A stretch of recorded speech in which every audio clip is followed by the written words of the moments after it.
Hmm. Well, what I will say, is that some of the best entrepreneurs that I know were forced into it. Mm, Some of them yeah. were felons who could not get a job doing anything else. And so they started humble businesses, pressure washing businesses, cleaning company. A hustler is a hustler. Now, you ain't got to be doing illegal activity to keep that hustle in you.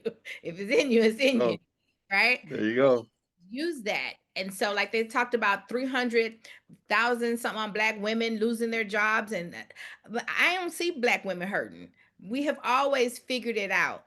And I think I heard you say this on one of your posts or something that, I mean, I don't want anything bad to happen to y'all, but if that's what it takes for you to open your eyes and get your own ish together, then I'm happy that it forced your growth. Right. And so I'm always reminded of my favorite thing that, there are plenty of people who made a lot of money and thrived in the worst of times. And there are people Mm, who lost money in the best of times. So whatever happening outside your window really has nothing to do with your own personal reality.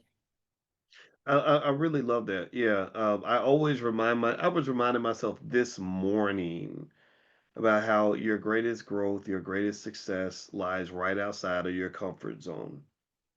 And sometimes maybe there's something unnatural about moving away from the things that make us comfortable. Everybody wants to be comfortable, Hmm. but you can't be comfortable all the time or you're going to be sitting still.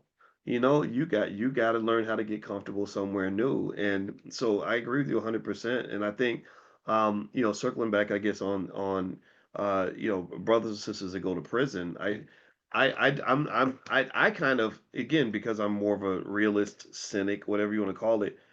I'm like, I don't think this economic system has anything for you.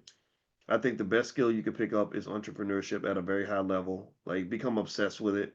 Study it the way you study how to get a girlfriend. Study it the way you study how to be a rapper.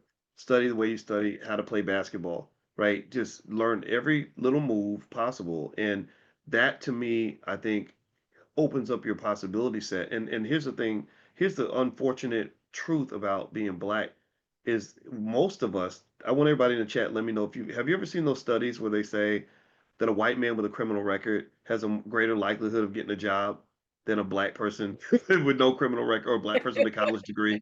Like something crazy. It was something real weird. Anybody else see that study? Like they literally said that. They said that I think they were comparing white men and black men, and they said a white man with a criminal record is going to make more money or get a better job than a black man who has a college degree. If that ain't a slap in the face, a kick in the head to tell you the obvious, which is that there ain't really no place for you.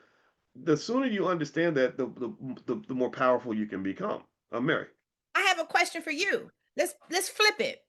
If a white man came to you with no record and a black man had a record, who's getting the job from you?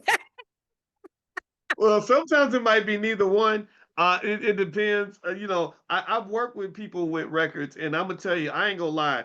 Some people needed to go to jail, right? Like, some people, I am not in any way seeking to be naive about this. Like, oh, they were just unlucky, and they just need to be in the right situation. No, no, I'm sorry, because remember, I lived a real black male experience where the only times I've known black people in my life that got murdered, it was from another black man. My best friend got shot by two black men in his head in front of his daughter. So don't come to me with that shit about every black man's your brother. Some men don't want to be my brother. They want to be my enemy. They scare me more than the KKK ever could, right?